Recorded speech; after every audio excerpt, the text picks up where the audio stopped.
Hey friends, welcome to the Radical Radiance podcast. I am your host, Rebecca George, and I'm so thrilled to be with you for day 6 of the 12 books of Christmas. Today, we are joined by author Phylicia Masonheimer to talk about her new message that she co-wrote with Lisa Jacobson called The Flirtation Experiment. We get to talk all about marriage. It was so much fun. I love chatting with Felicia. We had her on back when she came out with her last book, Stop Calling Me Beautiful. So if you haven't listened to that episode, make sure you check it out. And I think you're really going to love this one. So help me welcome back our friend Phylicia Masonheimer to the show. Felicia, I'm so excited to have you back on the show. Thank you so much for joining me. Thanks for having me, Rebecca. This is going to be fun. So I got to talk with you last year after, it was a little bit after Stop Calling Me Beautiful had come out, but we had you be a part of our 12 books of Christmas last year, which is really fun because I was looking back today and I thought, man, usually I catch a book like right when it comes out. And I remember us talking a little bit after Stop Calling Me Beautiful, but now you have another project coming out with Lisa Jacobson that you co-wrote with. It's called The Flirtation Experiment. I'm so excited to talk about that today and have that book be a part of this series as well. But before we do that, we get to talk Christmas a little bit because when this releases, it's going to be during the Christmas season in those 12 days leading up to Christmas Day. And so I love getting to chat with different friends about just their favorite Christmas traditions, things that they love doing with their family. So to start us out, what did Christmas look like for you growing up? What are some things that you remember? Well, I would say we had a pretty awesome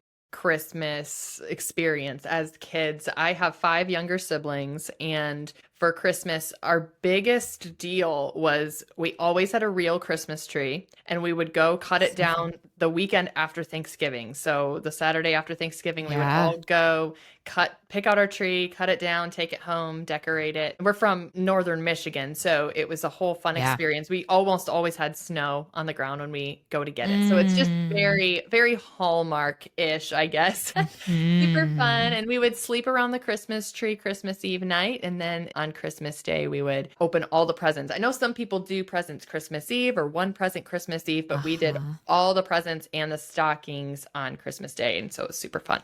So fun. I love that. We never did a real tree. My mom's allergic to them, but I think the idea of going and like picking it out sounds like so much fun. So I think maybe my husband and I need to try that one year. I think it would be just fun memories. So I love that you guys did that. What is maybe another memory or even tradition that maybe you've established with your family since then, right? We've grown up and now you have kids and a family of your own. What's something that maybe you do with your kids each year that you look back on and just you guys really enjoy? Well, we are not in a liturgical church setting, but we do observe the liturgical church calendar. So we observe Advent, Easter, Epiphany. And Epiphany is a holiday that is what we call the 12 days of Christmas, actually. So from Christmas Day through the new year, you're celebrating Epiphany, which is honoring Christ's birth, but then also his first miracle and his baptism. And so we have integrated celebrating Epiphany with our girls after the Christmas holiday is technically over. And that's been a really cool way to connect with the meaning of Christmas and what it's truly about Christ's birth and then about Christ's life. And so that's something that we've added in that my parents did Advent, but they didn't do Epiphany. And so we've added that in and it's been really fun. Yeah, that's super fun. I love that. And I love that you get to just continue on with those traditions with your kids even after Christmas Day. That's really fun.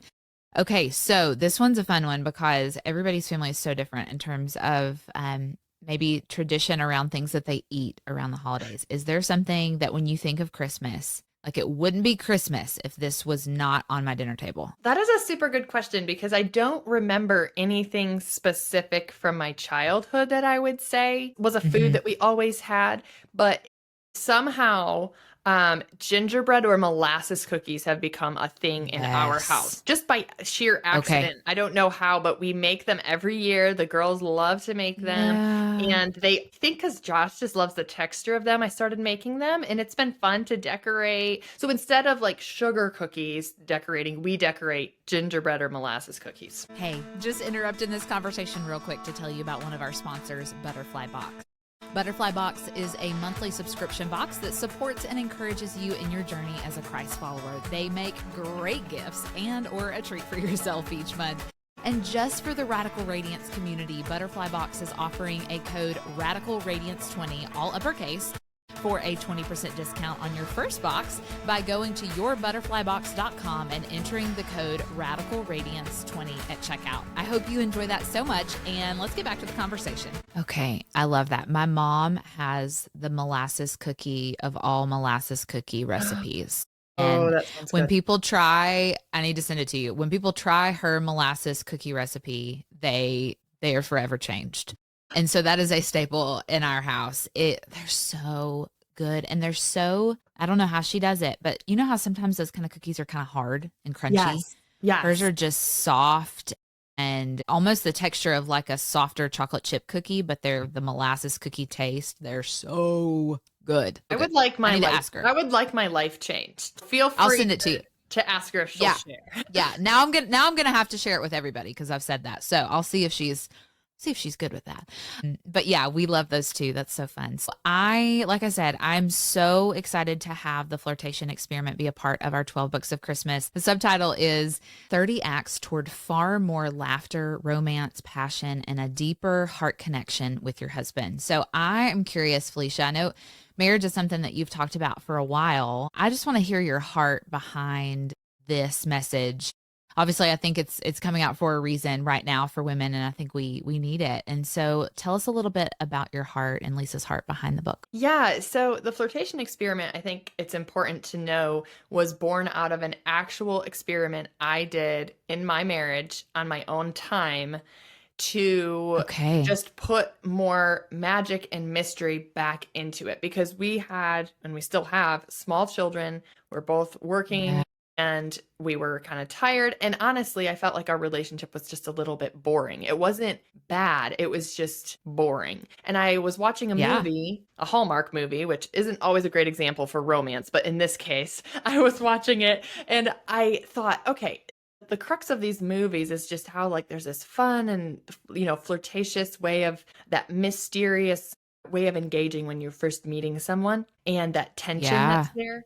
And then once you've been married a while, that goes away. And so my thought was, I wonder if I could do something to like put that back in my relationship as far as I'm able. And so that's where this Yeah. experiment was born. I literally did an experiment secretly on Josh. And so I told Lisa, my co-author, about it, and she said, my goodness, I want to try that too. And that's how this book was born. So our heart in I writing love this that. isn't to make any huge promise or say, if you do Yeah. this book, X, Y, and Z will happen. It was an experiment for us to see what would happen. And we were pretty amazed at how we were changed and how our marriages changed through the experiment. And so I just think it would be so fun for women to read it and get ideas for how they can customize what we did for their relationship. Yeah. That's so fun, especially in a season like we're in right now. I know, you know, we've been home more than we ever have. We have just been in such a weird place in our world. And so I know many listeners may feel, man, my marriage has maybe grown cold or stale because of stress, or like you're saying, Felicia, maybe having small children and just demands on life. And so how would you want to encourage listeners who are there, what I just described today, to take steps forward towards positive change in their marriages? Well, the first thing I'd say is that we obviously know we can't control our spouse's responses. Like we can't make them Mm, change, but we yeah. can control our own actions, our own responses, our own heart attitudes. And so for a Christian wife, obviously that begins with the Lord and walking with the Lord and what he's leading us to do as far as what scripture outlines for the fruit of the Spirit.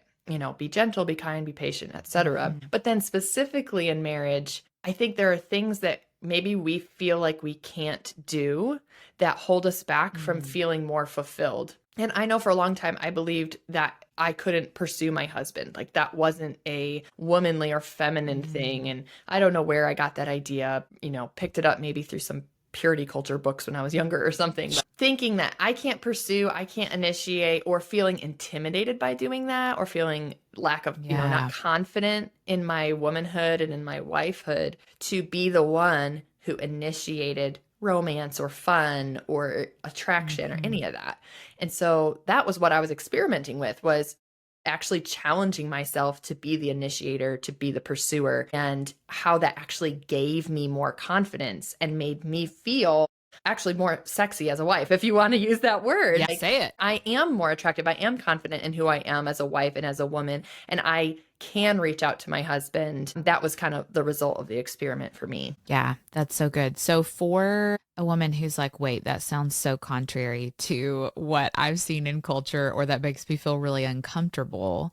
Because I know there's probably women listening who maybe think that, or maybe they've never been the pursuer, they've never been the initiator. You talk in the book about how the Bible invites women to be proactive in our marriages. And so will you talk a little bit more about what that looks like, and maybe encourage listeners who are maybe listening and thinking, okay, that sounds really cool, but I've never done that. Okay, yes. So, first of all, I want to be clear, just in case it's mistaken. The book is not about sex. It's about Yeah. cultivating your whole relationship. I think that's one thing that sometimes when Yeah. you hear pursuit or initiation, people go, sex. But that's not what it's Yeah. about. There's, I think, 1 or 2 chapters about sex in the entire book, and there's 30 chapters.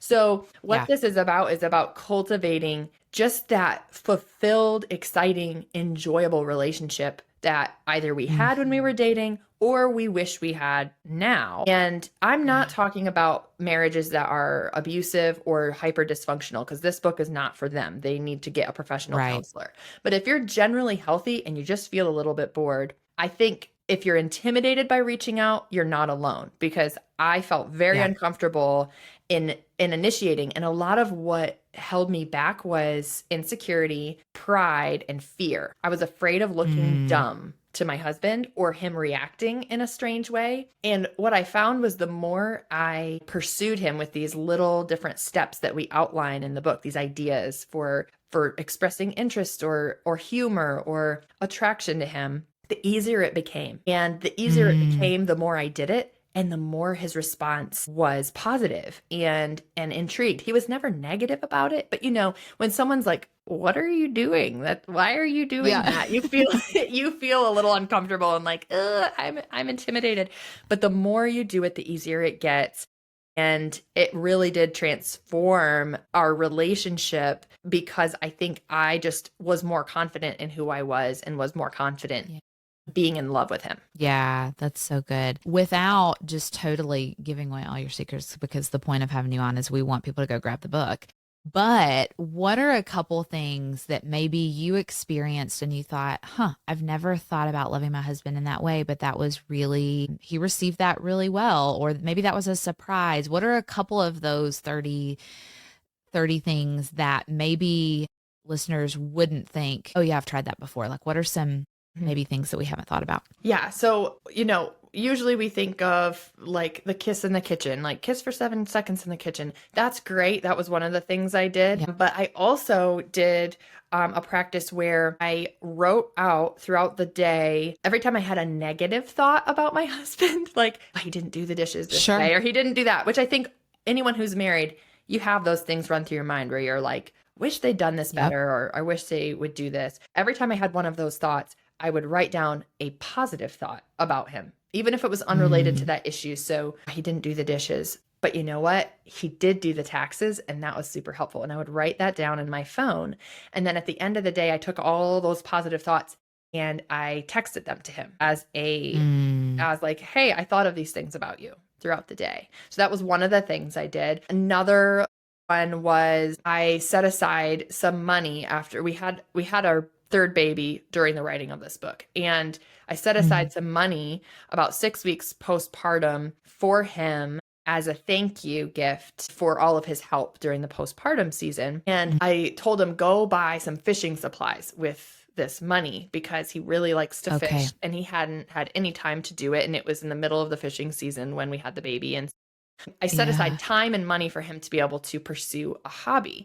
And sometimes I see hobbies as kind of getting in the way of what I want done around the house. Ooh, His okay. Yeah. hobbies are annoying to me. So instead of seeing them as annoying, I supported his hobby. And so that's another Mm. example. And then a third one was I we did kind of these themes for these different experiments, and the one of them was faith. How do you put faith in your husband? And at that point, I was like, I don't know what to do for this experiment. This is a very strange like word to be trying to find an experiment for. So Yeah. I just asked him, I was like, what does it mean for me to put faith in you, to like believe in you? And he told me, and it really just like was really amazing to hear his perspective on what does it mean to believe in your spouse.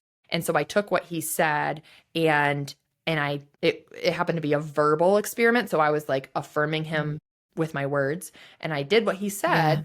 And that was really cool too, just to change my mindset toward him. So those are Yeah. some examples of what we did. I love that. I'm curious, as you're talking, the more we're talking about this, how do, and it's okay if they don't, how do love languages play into this? Is that something that you talk about in the book? Is that something that you really tie to these? Because some of them are verbal, some of them seem like acts of service. Like, how does that play into this? Because I know that's something that's a familiar language, right? Yeah.